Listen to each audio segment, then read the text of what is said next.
Aapki ಅದಾಲತ್ನಲ್ಲಿ film star Ranbir Kapoor ಮೇಲೆ ಇರುವ ಆರೋಪ. ಇವರು ಪ್ರತಿಯೊಬ್ಬ ದೊಡ್ಡ ಸ್ಟಾರ್ಗೂ ಟಕ್ಕರ್ ಕೊಡ್ತಾರೆ. ರಣಬೀರ್, ನೀವ್ ಹೇಳಿದ್ರಿ ಏನಂದ್ರೆ, ನಾನು ಪ್ರಪಂಚದ ಅತಿ ದೊಡ್ಡ ಆಕ್ಟರ್ ಮತ್ತೆ ಪ್ರಪಂಚದ ಅತಿ ದೊಡ್ಡ ಫಿಲ್ಮ್ ಮೇಕರ್ ಆಗೋದಕ್ಕೆ ಇಷ್ಟಪಡ್ತೀನಿ ಅಂತ. ಸ್ವಲ್ಪ ಜಾಸ್ತಿ ಹೇಳಿದ್ರಿ ಅಂತ ಅನ್ಸಲ್ವಾ? ನೋಡಿ ಸರ್, ಇದು ನನ್ನ ಗುರಿ ಸರ್. ನಾನು ಅಲ್ಲಿಗೆ ತಲುಪಬೇಕು. ನನಗೆ ಗೊತ್ತು ಇದ್ರ ಹಿಂದೆ ತುಂಬಾ ಕಷ್ಟದ ಕೆಲಸ ಇದೆ ಅಂತ. ತುಂಬಾ ವರ್ಷ ಹಿಡಿಯುತ್ತೆ. ಈಗ ನೀವು ನೋಡ್ಬೋದು, ಶಾರುಖ್ ಖಾನ್ ಇದ್ದಾರೆ, ಸಲ್ಮಾನ್ ಖಾನ್ ಇದ್ದಾರೆ, ಆಮಿರ್ ಖಾನ್ ಇದ್ದಾರೆ. ಇವ್ರ ಹಿಂದೆ ತುಂಬಾ ದೊಡ್ಡ ಬಾಡಿ ಆಫ್ ವರ್ಕ್ ಇದೆ. ಅವ್ರು ತುಂಬಾ ಕೆಲಸ ಮಾಡಿದ್ದಾರೆ, ತುಂಬಾ ಫಿಲ್ಮ್ಸ್ ಮಾಡಿದ್ದಾರೆ. ನೋಡಿ, ಇದು ನನ್ ಕನ್ಸು. ನಾನು ಅಲ್ಲಿಗೆ ತಲುಪೋಕ್ ಬಯಸ್ತೀನಿ. ಎಷ್ಟೇ ಸಮಯ ಆಗ್ಲಿ, ಎಷ್ಟೇ ಕಷ್ಟ ಆದ್ರೂ ಸರಿ, ಎಷ್ಟೇ ಪರಿಶ್ರಮ ಹಾಕ್ಬೇಕಾಗಿ. ಹೇಳ್ತೀರಾ ಶಾರುಖ್, ಸಲ್ಮಾನ್, ಆಮಿರ್ ಇವರೆಲ್ರಿಗೂ ವಯಸ್ಸಾಯ್ತು ಅಂತ? ಇಲ್ಲ ಸರ್, ನಾನು ಆತರ ಯಾವತ್ತೂ ಹೇಳಲ್ಲ. ನಾನು ಅವ್ರನ್ನ ತುಂಬಾ ಗೌರವಿಸ್ತೀನಿ. ಈ 3 ಆಕ್ಟರ್ಸ್ ಏನಿದ್ದಾರೆ, ಅವರಿಂದ ನಾನು ತುಂಬಾ ಇನ್ಫ್ಲೂಯೆನ್ಸ್ ಆಗಿದ್ದೀನಿ. ನಾನು ಯಾವಾಗ ದೊಡ್ಡವನಾಗ್ತಿದ್ನೋ ಆಗ ಇವರೆಲ್ಲ ಯಂಗ್ ಸ್ಟಾರ್ಸ್ ಆಗಿದ್ರು. ನಾನು ಇವ್ರ ಜೊತೆ ಬೆಳೆದಿದ್ದೀನಿ. ನೋಡಿ, ನನ್ನ ಫಾರ್ಮಿಡಬಲ್ ಇಯರ್ಸ್ ಏನಿದೆ ಆಸ್ ಅಟ್ಯಾಚ್ ಟು ಮೂವೀಸ್, ಇವ್ರ ಜೊತೆ ಸೇರ್ಕೊಂಡಿದೆ. ನಾನು ಆ ರೀತಿ ಅಶ್ಲೀಲ ಮಾತುಗಳನ್ನ ಹೇಳಲ್ಲ ಸರ್.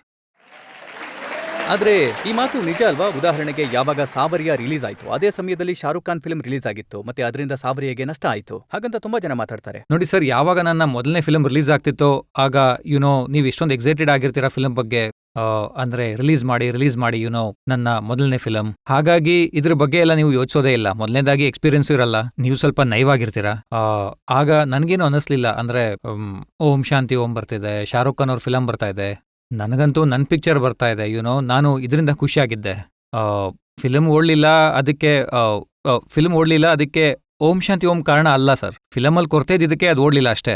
ಫಿಲ್ಮ್ ಚೆನ್ನಾಗಿಲ್ಲ, ಅದಕ್ಕೆ ಫಿಲ್ಮ್ ಓಡ್ಲಿಲ್ಲ. ನನ್ನ ನಂಬಿಕೆ ಏನಂದ್ರೆ, ನೀವೊಂದು ಒಳ್ಳೆ ಫಿಲ್ಮ್ ಮಾಡಿದ್ರೆ ಬಹುಶಃ ಆ ಲೆವೆಲ್ ನ ಹಿಟ್ ಆಗ್ತಿರ್ಲಿಲ್ಲ. ಸಾಮಾನ್ಯವಾಗಿ ನೋಡೋದಾದ್ರೆ ಇಬ್ರು ದೊಡ್ಡ ಸ್ಟಾರ್ಗಳ ಸಿನಿಮಾ ಒಂದೇ ಸಮಯದಲ್ಲಿ ರಿಲೀಸ್ ಮಾಡಲ್ಲ, ಯಾಕಂದ್ರೆ ಅವ್ರ ಮಧ್ಯೆ ಘರ್ಷಣೆ ಆಗ್ಬಾರ್ದು. ಈಗ ಹಾಗೆ ನಡೆಯುತ್ತೆ. ಈಗ ನನಗೂ ಅರ್ಥ ಆಗಿದೆ ಏನಂದ್ರೆ, ನನ್ನ ಹತ್ರ ತಾಕತ್ತಿಲ್ಲ ಆ 3 ಖಾನ್ಗಳ ಜೊತೆ ನನ್ನ ಪಿಕ್ಚರ್ನ ರಿಲೀಸ್ ಮಾಡೋಕೆ. ಯಾಕಂದ್ರೆ ನನಗೆ ನಷ್ಟ ಆಗುತ್ತೆ.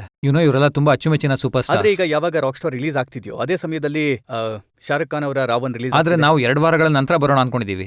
ಯಾರೆಲ್ಲ ರಾವನ್ ನೋಡ್ಬೇಕು ಅನ್ಕೊಂಡಿದಿರೋ ಆ 2 ವಾರದಲ್ಲಿ ನೋಡ್ಬಿಡಿ, ಯಾವುದೇ ಹಿಂಜರಿಕೆ ಇಲ್ಲದೆ. ಬಟ್ ಒಟ್ಟಿಗೆ ರಿಲೀಸ್ ಮಾಡೋದು ನೋಡಿ ಅಂತ ಜಾಣ್ತನದ ವಿಷಯ ಅಲ್ಲ. ಯಾಕಂದ್ರೆ ಬಿಸ್ನೆಸ್ ನಲ್ಲಿ ನಷ್ಟ ಆಗತ್ತೆ. ನೋಡೋಣ 2 ವಾರ ಆದ್ಮೇಲೆ ಏನಾಗುತ್ತೆ ಅಂತ. ನಿಮ್ಗನ್ಸುತ್ತಾ ಈ 3 ಖಾನ್ಗಳು ನಿಮ್ಗೆ ಈಗ್ಲೂ ಕಾಂಪಿಟೇಷನ್ ಕೊಡ್ತಾರೆ ಅಂತ? ನೋಡಿ ಸರ್, ನಾನು ಕೇವಲ ಇಮ್ರಾನ್ ಖಾನ್ ಜೊತೆ ಕಂಪೀಟ್ ಮಾಡಿದ್ರೆ, ಶಾಹಿದ್ ಕಪೂರ್ ಜೊತೆ ಅಥವಾ ರಣವೀರ್ ಸಿಂಗ್ ಜೊತೆ ಮಾಡಿದ್ರೆ ಆಗ ನನ್ನ ಗ್ರೋತ್ ಸ್ವಲ್ಪ ಆಗುತ್ತೆ. ಒಂದ್ ವೇಳೆ ನನ್ನ ಮೈಂಡಲ್ಲಿ ಅನ್ಕೊಂಡ್ರೆ ನನ್ಗೆ ಅಮಿತಾಬ್ ಬಚ್ಚನ್ ಅವ್ರ ಜೊತೆ ಕಾಂಪೀಟ್ ಮಾಡ್ಬೇಕಂತ, ಬಹುಶಃ ಆಗ ನನ್ನ ಗ್ರೋತ್ ಏನಿದೆ ಆಗ ನಾನ್ ಯಶಸ್ವಿ ಆಗದೆ ಇರ್ಬೋದು, ಆದ್ರೆ ನನ್ನ ರೀಚ್ ಜಾಸ್ತಿ ಆಗುತ್ತೆ. ಆಗ ನಾನು ಇನ್ನೂ ಹೆಚ್ಚು ಕಷ್ಟಪಡ್ಬೋದು, ಹೆಚ್ಚು ಪರಿಶ್ರಮ ಹಾಕ್ಬೋದು. ನಾನ್ ನಂಬೋದು ನನ್ನ ಕಾಂಪಿಟೇಷನ್ ಅಮಿತಾಬ್ ಬಚ್ಚನ್ ಅವರಿಂದ ಹಿಡಿದು ದರ್ಶಿಲ್ ಸಫಾರಿವರೆಗೂ ಇದೆ. ಎಲ್ಲಾ ಆಕ್ಟರ್ಸ್ ನನ್ನ ಕಾಂಪಿಟೇಷನ್ ಆಗಿದ್ದಾರೆ. ಫಿಲ್ಮ್ ಇಂಡಸ್ಟ್ರಿಲಿ ಯಾರನ್ನ ನಂಬರ್ 1 ಅಂತ ನೀವು ಒಪ್ತೀರಾ? ಐ ಥಿಂಕ್ ಸಲ್ಮಾನ್ ಖಾನ್ ಅವರು ನಮ್ಮ ದೇಶದ ಅಚ್ಚುಮೆಚ್ಚಿನ ಸೂಪರ್ ಸ್ಟಾರ್ ಆಗಿದ್ದಾರೆ. ಯಾಕಂದ್ರೆ ಅವ್ರು ತುಂಬಾ ಒಳ್ಳೆ ವ್ಯಕ್ತಿ. ಒಂದ್ ವೇಳೆ ನೀವು ನೋಡೋದಾದ್ರೆ, ಅವರು ಬೀಯಿಂಗ್ ಹ್ಯೂಮನ್ ಮೂಲಕ ಏನೆಲ್ಲ ಮಾಡಿದ್ದಾರೆ, ಆಕ್ಟರ್ ಆಗಿ ಮಾಡಿದ್ದಾರೆ, the kind of friendships that he has, ಅವರು ಫ್ಯಾಮಿಲಿನ ಹೇಗೆ ನೋಡ್ಕೋತಾರೆ ಅನ್ನೋದು. I think he is just a great human being. ಯಾಕಂದ್ರೆ ಅವ್ರು ಆ ರೀತಿ ವ್ಯಕ್ತಿ. ಜನರಿಗೆ ಇದಕ್ಕೆ ಅವ್ರ ಮೇಲೆ ತುಂಬಾ ಪ್ರೀತಿ ಇದೆ ಸರ್. ಯಾವತ್ತಾದ್ರೂ ನಿಮ್ಗೆ ಅವ್ರ ಜೊತೆ ಫಿಲ್ಮ್ ಮಾಡೋ ಅವಕಾಶ ಸಿಕ್ಕಿದ್ರೆ ಮಾಡ್ತೀರಾ? ಖಂಡಿತ ಮಾಡ್ತೀನಿ. ಆದ್ರೆ ನಾನು ಮೊದಲೇ ನನ್ನ ಪ್ರಿಪೇರ್ ಮಾಡ್ಕೋಬೇಕಾಗತ್ತೆ. ಯಾಕಂದ್ರೆ ನಾನು ಲಕ್ಷ್ಮಣನ್ ರೋಲ್ ಪ್ಲೇ ಮಾಡ್ಬೇಕಾಗತ್ತೆ. ರಾಮ ಅಂತೂ ಅವರೇ ಆಗಿರ್ತಾರೆ. ಆದ್ರೆ ಅಫ್ಕೋರ್ಸ್ ಕಲಿಯೋಕಂತೂ ತುಂಬಾ ಸಿಗುತ್ತೆ. ನಾನು ಎಲ್ಲ ಆಕ್ಟರ್ಸ್ ಜೊತೆ ಕೆಲಸ ಮಾಡೋಕೆ ಇಷ್ಟಪಡ್ತೀನಿ. ನಾನೆಲ್ಲೋ ಓದಿದೆ, ಶಾರುಖ್ ಖಾನ್ ಅವ್ರ ಜೊತೆ ನೀವು ಫಿಲ್ಮ್ ಮಾಡೋದಕ್ಕೆ ನಿರಾಕರಿಸಿ. ಇಲ್ಲ, ಆ ಥರ ಅಲ್ಲ. ನೋಡಿ, ಆಸ್ ಅನ್ ಇಂಡಿವಿಜುವಲ್ ಆಕ್ಟರ್ ನನಗೂ ಹಕ್ಕಿದೆ. ನಂಗೇನಾದ್ರೂ ಇಷ್ಟ ಆದ್ರೆ ಅಥವಾ ಆಗದೆ ಇದ್ರೆ ನನ್ನ ಒಪಿನಿಯನ್ನ ಶೇರ್ ಮಾಡ್ಕೊಳ್ಳೋದಿಕ್ಕೆ. ಒಂದ್ ವೇಳೆ ನನಗೆ ಯಾರಾದ್ರೂ ಸ್ಕ್ರಿಪ್ಟ್ ಕೊಟ್ರೆ, ಮತ್ತೆ ಅದರಲ್ಲಿ ಎಕ್ಸ್ ಆಕ್ಟರ್ ಅಥವಾ ವೈ ಆಕ್ಟರ್ ಇದ್ರೆ, ನನಗೆ ನನ್ನ ರೋಲ್ ಇಷ್ಟ ಆಗ್ಲಿಲ್ಲ ಅಂದ್ರೆ ನಾನು ಫಿಲ್ಮ್ ಮಾಡಲ್ಲ. ಎಕ್ಸ್ ಅಥವಾ ವೈ ಇದ್ದಾರೆ ಅಂತ ನನಗೆ ನನ್ನ ರೋಲ್ ಇಷ್ಟ ಆಗ್ಲಿಲ್ಲ. ಆದ್ರೆ ನನಗೆ ಶಾರುಖ್ ಖಾನ್ ಅವರ ಫಿಲ್ಮ್ನ ಆಫರ್ ಬಂದಿತ್ತು ಅಂತ ಅಲ್ಲ. ಒಂದ್ ವೇಳೆ ಆಗಿದ್ದಿದ್ರೆ I would love to consider it. ಮತ್ತೆ ಆಮಿರ್ ಖಾನ್ ಜೊತೆ ನಿಮ್ಗೆ ಘರ್ಷಣೆ ಆಗ್ಬೋದು ಅಂತ ನಾನು ಓದಿದ್ದೆ. 2 ಸಿನಿಮಾಗಳು ಬರ್ತಿವೆ ಕಿಶೋರ್ ಕುಮಾರ್ ಅವರ ಲೈಫ್ ಮೇಲೆ. ಒಂದ್ರಲ್ಲಿ ರಣಬೀರ್ ಕಪೂರ್ ಇದ್ದಾರೆ, ಇನ್ನೊಂದ್ರಲ್ಲಿ ಆಮಿರ್ ಖಾನ್ ಇದ್ದಾರೆ. ಇಲ್ಲ, ಇದು ಮೂರ್ಖತನದ ಮಾತಾಗತ್ತೆ. ಯಾರಿಗ್ ಮೂರ್ಖತನ? ನನಗೆ. ಆದ್ರೆ ನಾನು ಕಿಶೋರ್ ಕುಮಾರ್ ಅವ್ರ ಸ್ಕ್ರಿಪ್ಟ್ ಇದೆ, UTV ಅವ್ರಿಗೆ ಇಷ್ಟ ಇದೆ ನನ್ನ ಜೊತೆ ಆ ಫಿಲಮ್ನ ಮಾಡಬೇಕು ಅಂತ. ಆದ್ರೆ ನನಗೆ ಭಯ ಇದೆ. ಯಾಕಂದ್ರೆ ಕಿಶೋರ್ ಕುಮಾರ್ ಅವರು ನಮ್ಮ ಹಿಂದಿ ಸಿನಿಮಾದಲ್ಲಿ ಎಂಥ ದೊಡ್ಡ ವ್ಯಕ್ತಿ. ಹಾಗಾಗಿ ನಂಗೆ ಭಯ ಆಗುತ್ತೆ. ಅಂದ್ರೆ ಈ ವಯಸ್ಸಲ್ಲಿ ನಂಗೆ ಅದೆಲ್ಲ ಅರ್ಥ ಆಗುತ್ತಾ? The genius that Kishore Kumar was. Mister Aamir Khan ವಿಷಯಕ್ಕೆ ಬಂದ್ರೆ, I don't think he is doing this film. ಅವರು ಅವ್ರನ್ನ ಕೇಳಿದ್ರು ಕೂಡ, ಅವರಿಂದ ಪರ್ಮಿಷನ್ ತಗೊಂಡಿದ್ರು, ನೀವು ಮಾಡ್ದಿದ್ರೆ ನಾವು ಮಾಡ್ಬೋದಾ ಅಂತ. ಆಗ ಈ ಫಿಲಮ್ ಮಾಡ್ತಿಲ್ಲ ಅಂತ ಅವ್ರು ಹೇಳಿದ್ರು. ನಾನಿದನ್ನ ಒಪ್ಕೋತೀನಿ. ಏನಂದ್ರೆ ಅದು ಆಮೀರ್ ಖಾನ್ ಆಗಿರ್ಬೋದು, ಸಲ್ಮಾನ್ ಖಾನ್ ಆಗಿರ್ಬೋದು, ಇವರೆಲ್ಲರ ಶಾರುಖ್ ಖಾನ್ ಆಗಿರ್ಬೋದು, ಇವರ ಜೊತೆ ನಿಮಗೆ ಕಾಂಪಿಟೇಷನ್ ಇಲ್ಲ ಅಂತ. ಆದ್ರೆ ಒಬ್ಬ ಆಕ್ಟರ್ ಇಮ್ರಾನ್ ಹಾಶ್ಮಿ ಜೊತೆ ನಾನ್ ಕೇಳ್ಪಟ್ಟೆ ತುಂಬಾ ಕಾಂಪಿಟೇಷನ್ ಇದೆ ಅಂತ. ಇದ್ರಲ್ಲಿ ಬರ್ದಿದ್ದಾರೆ ಏನಂದ್ರೆ ಇಮ್ರಾನ್ ಹಾಶ್ಮಿ ಅವರ Kissing ಏನು record. ಕಿಸ್ಸಿಂಗ್ ಕಿಂಗ್ ಆಗಿ ಏನು ರೆಕಾರ್ಡ್ ಇತ್ತೋ, ಈಗ ಸೀರಿಯಲ್ ಕಿಸ್ಸರ್ ನೀವಾಗಿದ್ದೀರಂತೆ. ಆಗಿದ್ದೀನಿ ಸರ್.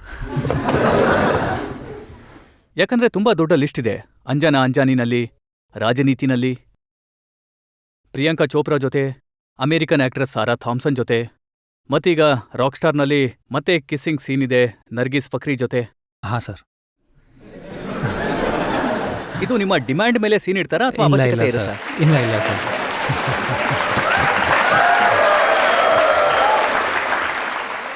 ನೋಡಿ, ನಾನು ಹೆಚ್ಚಾಗಿ ಲವ್ ಸ್ಟೋರೀಸ್ನ ಮಾಡ್ತೀನಿ. ಹಾಗಾಗಿ ಇವತ್ತಿನ ನಮ್ಮ ಜನರೇಷನ್ ಇಲ್ಲ, ಏನಿದೆ, ಲವ್ ಸ್ಟೋರಿ ಅಂತೂ ಮಿಕ್ಕವರು ಮಾಡ್ತಾರೆ. I know sir. ಬಟ್ ನಮ್ಮ ಈ ಯಂಗ್ ಜನರೇಷನ್ ಏನಿದೆ, ಸ್ವಲ್ಪ ಲವ್ ಈಗ ಪ್ರೋಗ್ರೆಸ್ ಆಗಿದೆ. ನೋಡಿ, ಮೊದಲು ಆ ವಿಷಯಗಳನ್ನ ತೋರಿಸೋದಿಕ್ಕೆ ಸ್ವಲ್ಪ ಎಂಬರಾಸ್ಮೆಂಟ್ ಅಂತ ಅನಿಸ್ತಿತ್ತು. ಫ್ಯಾಮಿಲಿ ಆಡಿಯನ್ಸ್ ನೋಡ್ತಾರಾ ನೋಡಲ್ವಾ ಅಂತ. ನಾನು ಇದರ ಬಗ್ಗೆ ಏನೂ ಹೇಳಲ್ಲ. ಅಂದ್ರೆ ಕಿಸ್ಸಿಂಗ್ ಸೀನ್ ಇಡಿ, ಅವ್ರಿಗೆ ಕಿಸ್ ಮಾಡಬೇಕು, ಇವ್ರಿಗೆ ಕಿಸ್ ಮಾಡಬೇಕು ಅಂತೆಲ್ಲ. ನಾನು ಸೆಟ್ಟಿಗೆ ಹೋಗ್ತೀನಿ, ಆಗ ಗೊತ್ತಾಗುತ್ತೆ ಇವತ್ತು ಈ ಸೀನ್ ಇದೆ. ನಾನು ಓದ್ತೀನಿ, ಅದನ್ನ ಸೀನ್ ಥರ ಓದ್ತೀನಿ, ಈ ರೀತಿ ಎಲ್ಲ ಓದಲ್ಲ. ಇವತ್ತು ಕಿಸ್ಸಿಂಗ್ ಸೀನ್ ಇದೆ ಆ ಥರ ಯಾವತ್ತೂ ಆಗಿಲ್ಲ. ಆದರೆ ನಾವು ಯಾವಾಗ ಆ ಸೀನ್ ಮಾಡ್ತೀವೋ ಫಿಲ್ಮಲ್ಲಿ, ಕಿಸ್ಸಿಂಗ್ ಸೀನ್ ಮಾಡ್ತಿದೀವಿ ಅಂತಾನೆ ಅನ್ಸಲ್ಲ. ಯಾಕಂದ್ರೆ 100 ಜನ ನಮ್ಮನ್ನು ಹೀಗೆ ನೋಡ್ತಾ ಇರ್ತಾರೆ. ಒಂದು ಕ್ಯಾಮ್ರಾ ಇರುತ್ತೆ, ಲೈಟ್ ಇರುತ್ತೆ, ಯಾರೋ ಅಲ್ಲಿ ಮಲಗಿರ್ತಾರೆ, ಇನ್ಯಾರೋ ಇಲ್ಲಿ ಯಾರ ಜೊತೆನಾದ್ರೂ ಅವ್ರು ಮಾತಾಡ್ತಿರ್ತಾರೆ. So for you it's very mechanical, technical scene ಥರ ಇರುತ್ತೆ. ಆಕ್ಷನ್ ಸೀಕ್ವೆನ್ಸ್ ಇರುತ್ತಲ್ಲ, ನಂಗೆ ಕಿಸ್ಸಿಂಗ್ ಸೀನ್ ಒಂದು ಆಕ್ಷನ್ ಸೀಕ್ವೆನ್ಸ್ ಥರ ಸರ್.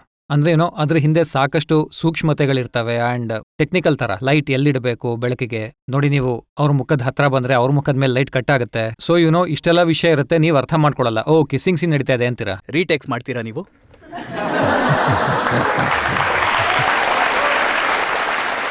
ನೋಡಿ ಸರ್, ನನ್ನ ಪ್ರಕಾರ ನಾನು ತುಂಬ ಒಳ್ಳೆ ಕಿಸ್ಸರ್, ಹಾಗಾಗಿ ಒನ್ ಟೇಕ್ನಲ್ಲೇ ಓಕೆ ಆಗುತ್ತೆ ಸರ್. ಫೈನಲ್ ರೌಂಡ್ ಯಾರಾದ್ರೂ ಪ್ರಶ್ನೆ ಕೇಳೋದಕ್ಕೆ ಇಷ್ಟಪಡ್ತೀರಾ? ನೀವು ಐ ವಾಂಟ್ ಆಸ್ಕ್, ಒಂದ್ ವೇಳೆ ನೀವು ಈ ಫೀಲ್ಡ್ ಅಲ್ಲಿ ಇರ್ಲಿಲ್ಲ ಅಂದಿದ್ರೆ ದೆನ್ ನೀವು ಯಾವ ಫೀಲ್ಡ್ ಆಪ್ಟ್ ಮಾಡ್ತಿದ್ರಿ? ನೋಡಿ, ಒಂದ್ ವೇಳೆ ನಾನು ಆಕ್ಟರ್ ಆಗಿರ್ಲಿಲ್ಲ ಅಂದಿದ್ರೆ ಐ ಥಿಂಕ್ ನಾನು ಸ್ಟ್ರಗ್ಲಿಂಗ್ ಆಕ್ಟರ್ ಆಗಿರ್ತಾ ಇದ್ದೆ. ಯಾಕಂದ್ರೆ ಇದನ್ ಬಿಟ್ಟು ಬೇರೆ ಏನೂ ಗೊತ್ತಿಲ್ಲ ನಂಗೆ. ಉದಾಹರಣೆಗೆ, I guess my grand father ಹೇಳಿದ್ರು, ಜೀನಾ ಯಹಾ ಮರ್ನಾ ಯಹಾ ಇಸ್ಕೆ ಸಿವಾ ಜಾನಾ ಕಹಾ. I want to know what is your most craziest thing that you want to do in your real life. ಏನಂದ್ರೆ 2ನೇ ಸಲ ಆಪ್ಕೆ ಅದಾಲತ್ಗೆ ಬಂದಿದ್ದೀನಿ.